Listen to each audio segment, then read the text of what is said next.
Welcome back to Basic Bananas Radio, where we share tried and tested ways to grow your brand and get more customers. Everything from the latest in marketing and branding, right through to growing your team and creating an irresistible culture.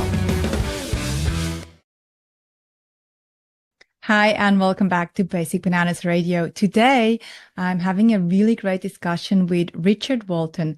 He is an incredible sales expert. And in this show here, we're discussing why some of the sales approaches that are currently trending don't work.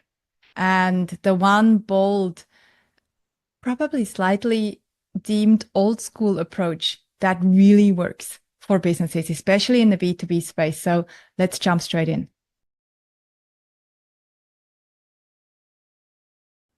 Hey, Richard, so good to connect with you again. Likewise, thanks for having me. Yeah, I'm so excited about this conversation because you are a very interesting human. We have only met in the virtual world. We sort of do similar rounds of speaking tours around the world, and you've done so many just recently, pretty much everywhere with your sales strategies.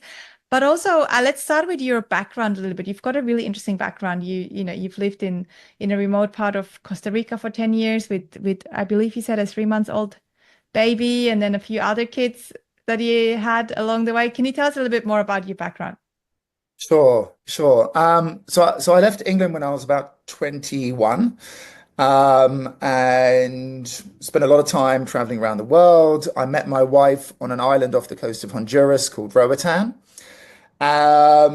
We then had a lot of fun traveling around the world, actually setting up. Back then, I was working in travel, and I feel I can say this now after 25 years, but my business strategy literally was, which country do I want to go and live in for a bit? And we would go there, and then I would set up a base of operations. There was no other strategy behind it apart from satisfying my own need to kind of explore.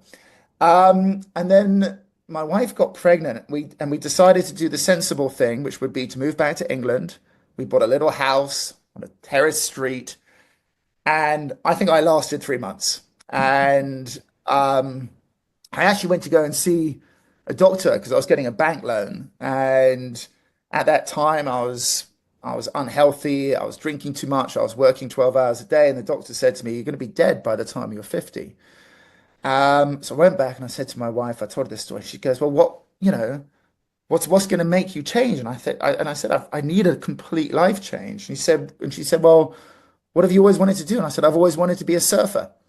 So at the age of then, I guess we were about 26 then, 27, we moved to this very remote part of Costa Rica. There was 2 hours of electricity a day. It was like a bus, a boat, and another bus to where we lived. There was no bank machines. I mean, it was, dial-up internet. And we moved there with a 3-month-old. And at that time, I had a fast-growing business. And 10 years later, we had 4 children. And somehow I'd managed to scale my business from 30 people to over 350 in 20 countries around the world.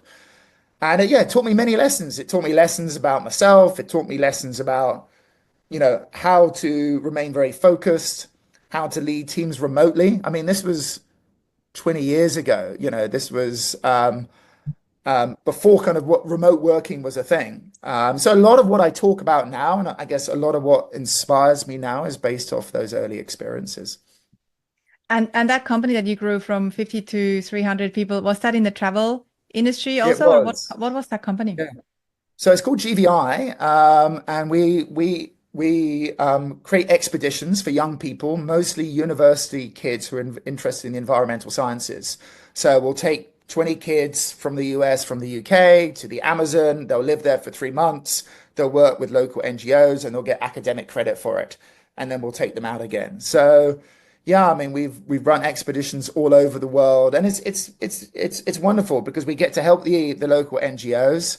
The kids who are studying environmental sciences or marine biology actually see what it's like. Otherwise, they're just looking at textbooks and are in labs. So yeah, and the business is still running today. I'm not operationally involved anymore, But it was great fun. It was probably if I look back on it, probably some of the highlights of my professional career running that business.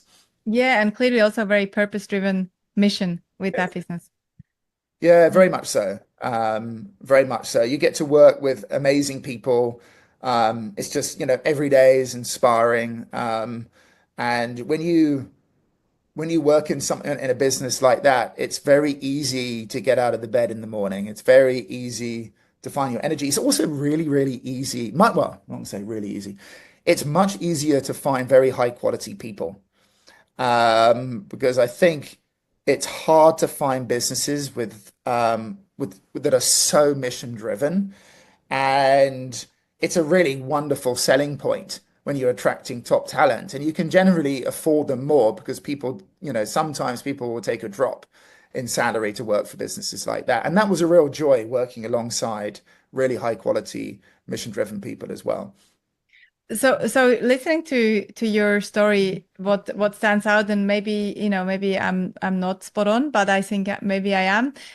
The success of that company was probably because, one, you attracted really good talent because of that mission, that purpose that people could connect with. And secondly, because you know how to sell.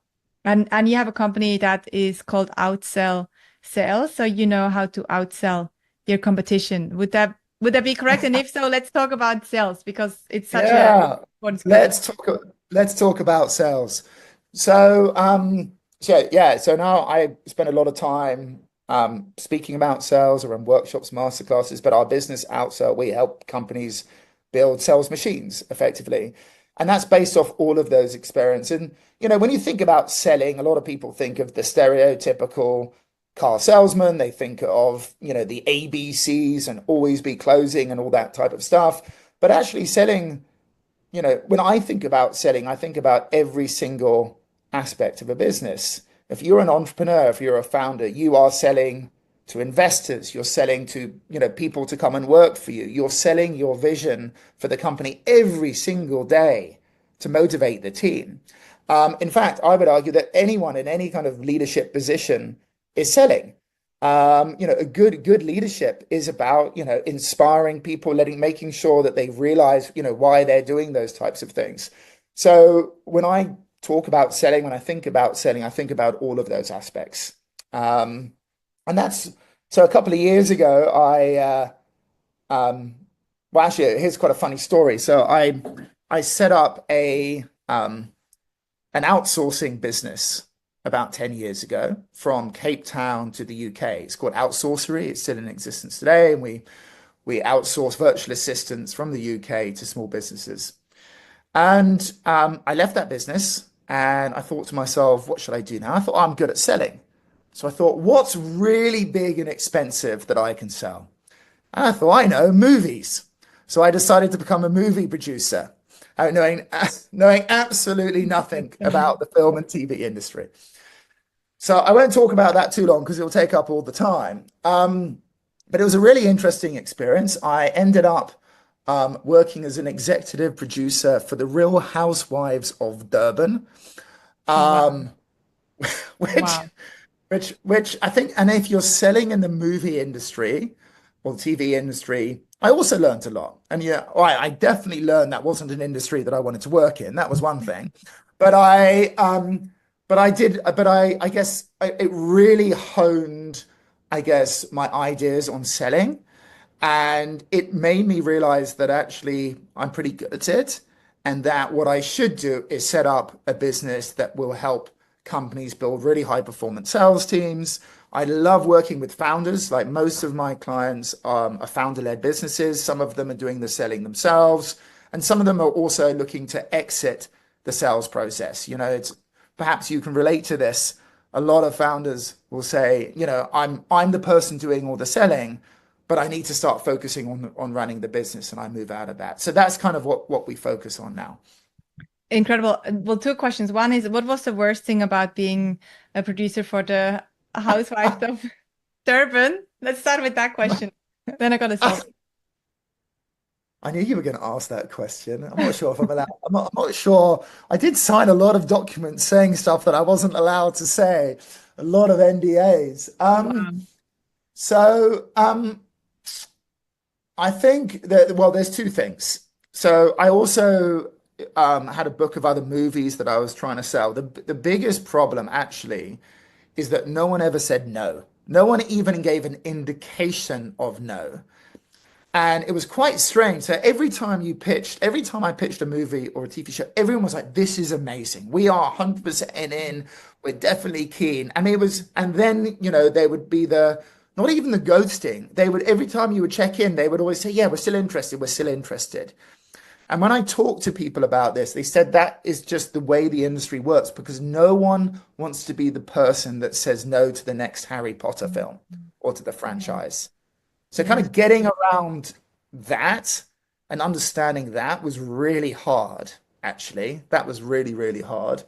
And then in terms of Real Housewives of Durban, I think it was probably the bit that I found hard was how one was encouraged to manipulate um, Mm. well, not the characters, the participants on the show, which I'm sure you've heard about. Everyone's aware of that. But it's when you see it yourself up close and you're encouraged to do it and the techniques that you're told to do, Wow. it's quite hard. That it wasn't for me, which is why I left that basically. Yeah, interesting. And interesting about the that nobody says no. I just had a little light bulb moment and almost a little bit of disappointment because I've been pitching this. Actually, I took a break from it, but I've been pitching this motorcycle series, like an adventure motorcycle show. And Oh, everyone that I talk to in the film industry is like, yeah, this is amazing. So actually, they probably don't it even think sounded it's good. amazing. They probably somebody just needs to say, hey, no, not gonna happen. So, the best advice I ever got, and maybe this will help you, is because it is so hard to sell anything in that world. A big movie producer in Cape Town, probably the most famous one in Cape Town, he said to me, he goes, Richard, when you find your project, he goes, you have to love it as much as your child. You really do, because you're going to go through utter hell to get it Mm, made. And you need to be able to keep going on again and again and again. And mm, you can't give up because eventually you will get a yes, but you really need to love it deeply. interesting. So that was the best advice I got as well in that world. Yeah. Yeah. Now, in terms of selling, you have a bit more of an unconventional approach, and I'm all about unconventional wisdom. You have a slightly different approach. What are some of the myths or some of the things that people out there are talking about when it comes to selling that you don't agree with? So I'm so let's talk about tech. Let's talk about AI. So when I started out selling, you got into your car, you walked down the road, you burnt your leather to go and meet people face to face, look them in the eye, shake their hand. And then, 10 years later, social media came along, email automation, AI, phone calls, you name it. And everyone stopped doing it. Everyone. And you only have to look online now. I mean, there's just so many tools that promise to shorten the sales cycle, Mm, identify the prospects, take away all of the work that is done, which none of it works.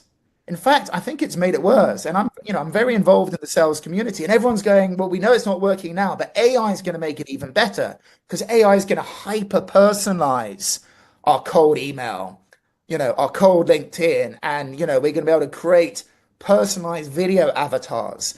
And I just don't buy that. I don't believe in it, and I actually think people are turning away from it in droves. I don't know if you've experienced it yourself, but we get bombarded by messages all day long. yeah. And I just think that the opportunity actually is to, basically going back to the 80s, going back to burning leather, getting out there, doing the hard work, and going out there and meeting people and engaging and talking. You can still use tech and AI to allow yourself to do it better in a more focused way and to gather real intelligence so you can have better conversations. But I don't believe that you're ever going to replace that, and I actually think AI is going to make the situation worse. And I think there's huge opportunities for people who are willing to get out there and communicate and talk and engage with people, because we've all heard it, people buy from people. and they buy from people that they trust, that they respect, that there is external validation for. And I have not seen any tool or any tech device that gets rid of that, that need. But yet I see very, very few people who are willing, hardly ever, that are willing to put in the work, that is necessary to engage with people. And it's not hard.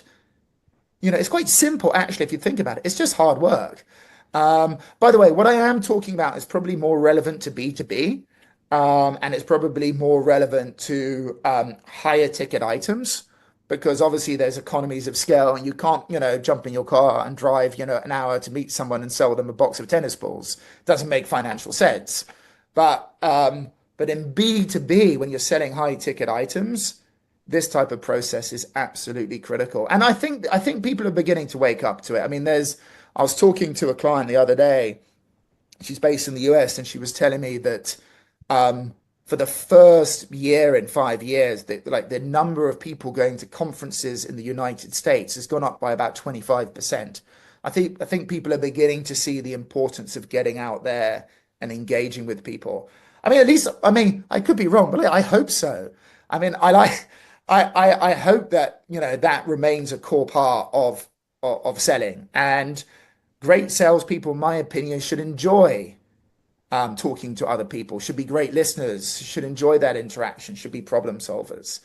So yeah, I think that's the foundations for kind of everything else that we do and that what we believe in.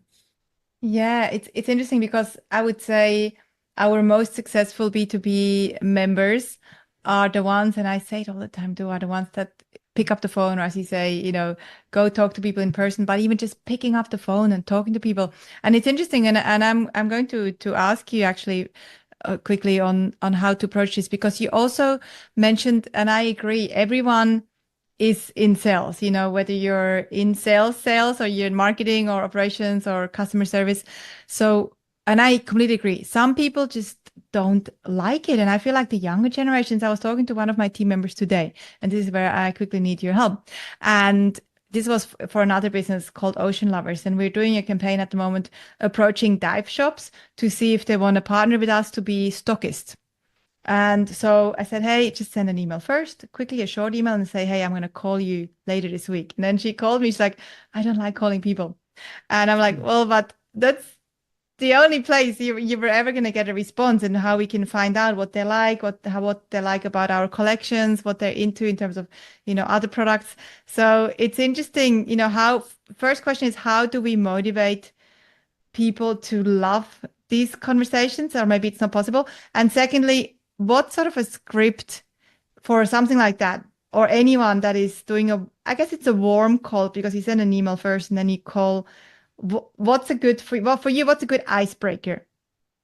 Well, there's a lot of stuff that's come up, and if I forget to answer your questions directly, come back. But just talking about young people and selling.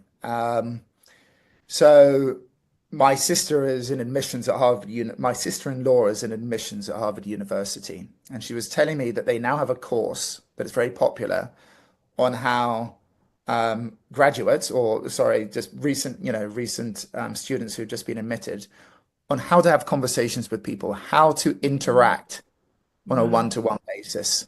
Wow. So I'm not surprised you're hearing this, because it's very unusual. I mean, young people, they do not pick up the phone. Everything is done on text and WhatsApp. That type of behavior. I mean, personally, I've got 4 kids, and I always tell them that the biggest advantage that they have in life now, I believe, is being able to interact with other human beings, because it's almost like a dying art. Well, so I've got quite a few clients in the travel industry, and what's interesting is my client that I've got at the moment says, Richard, we don't like using the word sales in travel, and he's got a sales team of 12 people. And I was like, well, what do you call them? Oh, we call them, reservation specialists or trip planners and things like that. I was like, what do they do? So, I mean, it's a full-on sales team, but they don't like using the word sales. And by the way, I'd say probably 30% of my clients are slightly allergic to the term sales. So as in, their salespeople don't want to be called salespeople. And actually, that's okay. It doesn't really matter, to be quite honest. And um, I think for me, what's important is if someone truly believes, as in if your salespeople deeply believe in the impact that your product or service is going to have on the potential customer, and I believe it's the job of the visionary, the founder, to make sure the sales team understand that. That's the first step. As in, this is going to help the people that we're approaching. That has to be the number one thing. And by the way, I think it's the job of the visionary to be constantly selling that to the internal team, and not just the salespeople, but to the whole team. I'm really passionate about that. So that's changing it slightly, as in we're not selling it, we're not pushing it on them. We're doing this because they've got this identified need, and we know the difference this is going to make. So that's one potential thing. On a side note, I wrote a LinkedIn article the other day about it's time for a new ABC. You remember the old ABC, always be closing? The new one I've got is ask questions, build trust, and collaborate. I know the build trust one doesn't quite work. But it's all, so I think reframing what sales is about, that it's about helping people, it's about listening, it's about understanding what their problems are, and it's about positioning yourself as a partner rather than a vendor, can go a very long way. And I've seen that have quite a big impact with salespeople.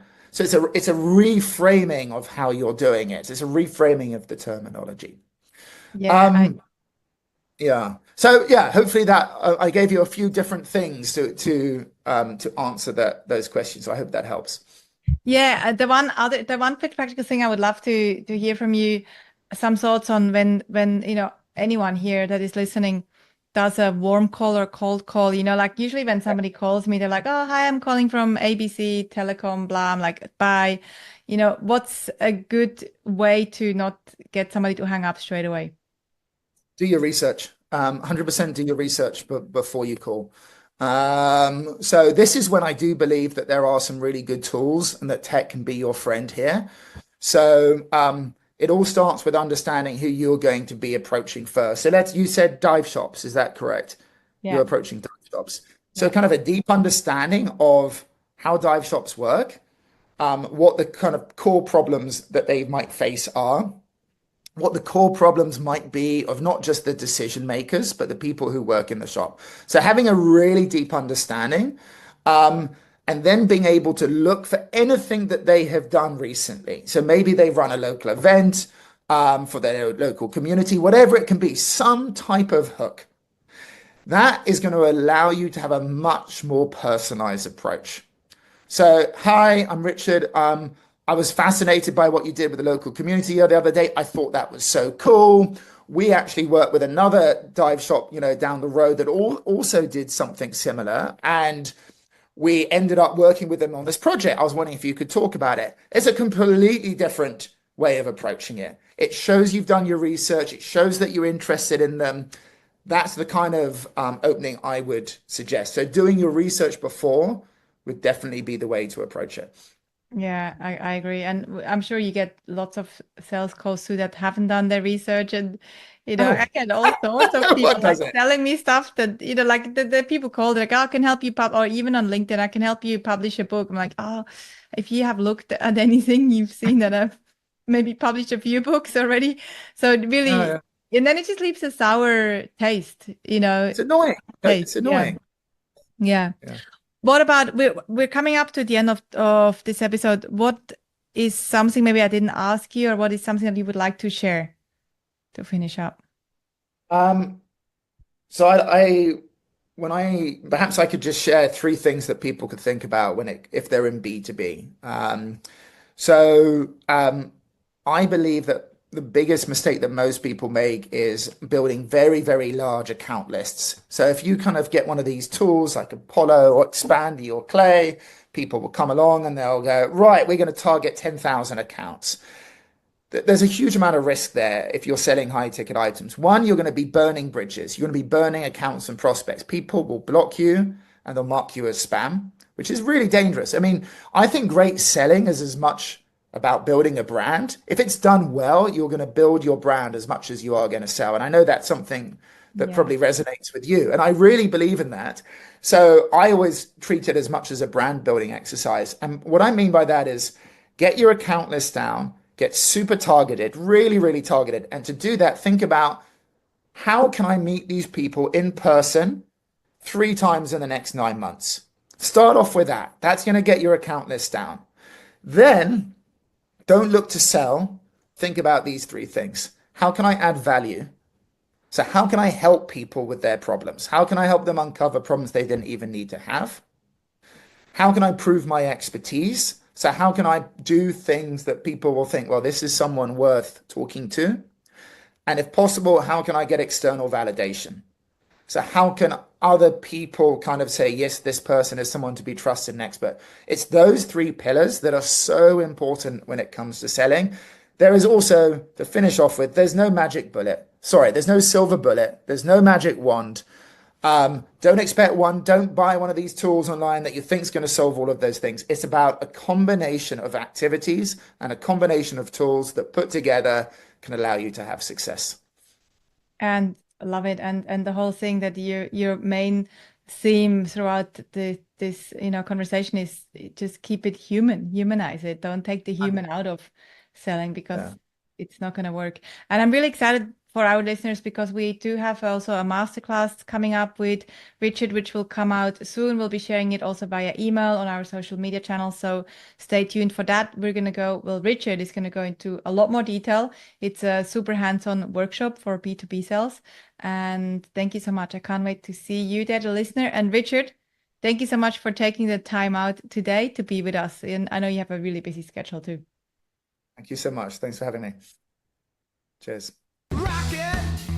To get more from Basic Bananas and to learn new ways to grow your business with clever marketing, visit basicbananas.com.